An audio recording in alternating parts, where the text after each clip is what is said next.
পাপে সারে না বাপেকে, এটা আরও একবার প্রমাণ হয়ে গেল। একসময় ত্রাসের রাজত্ব এবং ক্ষমতার অতিরঞ্জিত ব্যবহার করার মাধ্যমে যিনি বাংলাদেশে রাক্ষস বলে পরিচিতি পেয়েছিলেন, সেই বেনজির আহমেদ অবশেষে দুবাইতে ধরা পড়ল। জমিদারদের মতন জীবনযাপনে অভ্যস্ত হওয়ার জন্য তিনি 600 বিঘার উপরে রিসোর্ট গড়ে তুলেছিলেন। সেই বেনজির আহমেদ অবশেষে আজকে তিনি নিঃস্ব ফকির অবস্থায় দুবাইতে ঘোরাঘুরি করার সময় দুবাই পুলিশের হাতে তিনি গ্রেপ্তার হয়েছে। সময় বড় নিষ্ঠুর, সে কাউকে ক্ষমা করে না। নমরুদ, ফেরাউন তারাও মনে করেছিল যে তাদের ক্ষমতা কখনো কেউ কেড়ে নিতে পারবে না, তাদেরকে কেউ নিঃস্ব করতে পারবে না, তাদেরকে কেউ ক্ষমতাচ্যুত করতে পারবে না। কিন্তু এই সময়ে তাদেরকেও শুধু ক্ষমতাচ্যুতই করেনি, এমন এক আস্থা করে নিক্ষিপ্ত করেছে যে আজ গোটা বিশ্বে তারা এক্সাম্পল হয়ে গেছে। ঠিক তেমনইভাবে শেখ হাসিনার সময় ক্ষমতা পেয়ে 2015 থেকে 2020 সাল পর্যন্ত র্যাবের মহাপরিচালক হয়েছিল এই বেনজির আহমেদ। এরপর 2020 থেকে 2022 সালও তিনি পুলিশের আইজিপি বা মহাপরিদর্শক হিসেবেও দায়িত্ব পালন করেছে। এই দীর্ঘ 7 বছরের দায়িত্ব পালনের সময় তিনি এতটা মারাত্মকভাবে দেশ পরিচালনা করেছে, আইন শৃঙ্খলা নিয়ন্ত্রণ করেছিলেন। বিরোধী দল দমনের ক্ষেত্রে তিনি সবথেকে বড় এক রাক্ষসের ভূমিকায় অবতীর্ণ হয়েছিলেন এবং তার সময়ে জামাত নেতাদের উপরে নির্যাতনের স্টিম রোলার পরিচালনা করা হয়েছিল, বিএনপি নেতাদের উপরে নির্যাতনের স্টিম রোলার চালানো হয়েছিল। এমনকি বেগম খালেদা জিয়াকে অবরুদ্ধ করে বছরের পর বছর কারারুদ্ধ করে তাকে অত্যাচার নির্যাতন করা হয়েছিল শুধু এই বেনজির আহমেদের সময়ে। অর্থাৎ সমস্ত কিছুর হিসাব আজকে তাকে কড়াই গন্ডাই দিতে হচ্ছে। সময়ও বেশি নাই, অনলি 2022 আর আজকে 2026, 4 বছর এখনও যায়নি। আর তার মধ্যেই এই বেনজির আহমেদ তার রাজত্ব যেমন হারিয়েছে, ঠিক তেমনইভাবে ক্ষমতা তো আগেই হারিয়েছে।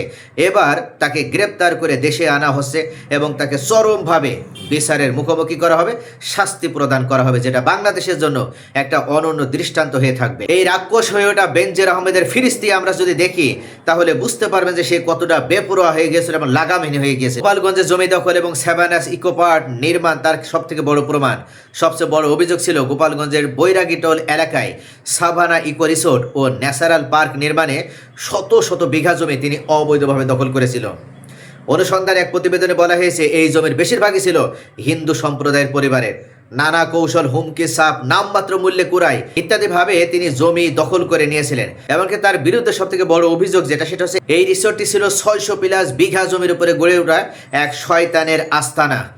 দুদক এবং স্থানীয় প্রশাসন পরবর্তীতে অর্থাৎ ক্ষমতার যখন পালাবদল হলো তখন এই সম্পত্তি জব্দ করে। তার বিরুদ্ধে দ্বিতীয় যে অভিযোগ সেটা হচ্ছে অবৈধ সম্পদ অর্জন এবং জ্ঞাত আয়ের বাইরে সম্পত্তি। দুদকের অভিযোগ অনুসারে বেনজির আহমেদ এবং তার স্ত্রী জিসান মির্জা ও সন্তানদের নামে শত কোটি টাকার সম্পদ রয়েছে, যা তার বৈধ আয়ের সম্পূর্ণ অসামঞ্জস্যপূর্ণ। অর্থাৎ ঢাকায় গুলশান সহ বিভিন্ন এলাকায় একাধিক ফ্ল্যাট, বিলাসবহুল সম্পত্তি, সুইমিং পুল, মিনি থিয়েটার সহ গোপালগঞ্জ, মাদারীপুর, কিশোরগঞ্জ সহ প্লাস 10টা জেলায় তার শতাধিক দলিলে 345 বিঘারও বেশি জমি। আর এই জমিগুলো বেশিরভাগই তার স্ত্রীর নামে কেনা হয়েছে। তার পুরো কর্মজীবনে যে বৈধ আয় তার থেকে বেশি পরিমাণে সে অবৈধভাবে উপার্জন করেছে। 11 কোটি টাকারও বেশি তার অবৈধ সম্পদ দুদকে হিসাব করে পেয়েছে। এছাড়া তার দুবাই স্ত্রী এবং মেয়ের নামে ফ্ল্যাট, ব্যাংক অ্যাকাউন্টও জব্দ করা হয়েছে। আমেরিকা, মালয়েশিয়া সহ অন্যান্য দেশেও তার বিপুল পরিমাণ সম্পত্তির খোঁজ পাওয়া গেছে। এসব সম্পদও জব্দের আদেশ দেওয়া হয়েছে বাংলাদেশ দুর্নীতি দমন কমিশনের পক্ষ থেকে। অভিযোগ রয়েছে ক্ষমতায় থাকাকালীন শেখ হাসিনার প্রশ্রয় থেকে সেই অবৈধ সম্পদ অর্জন করেছিল।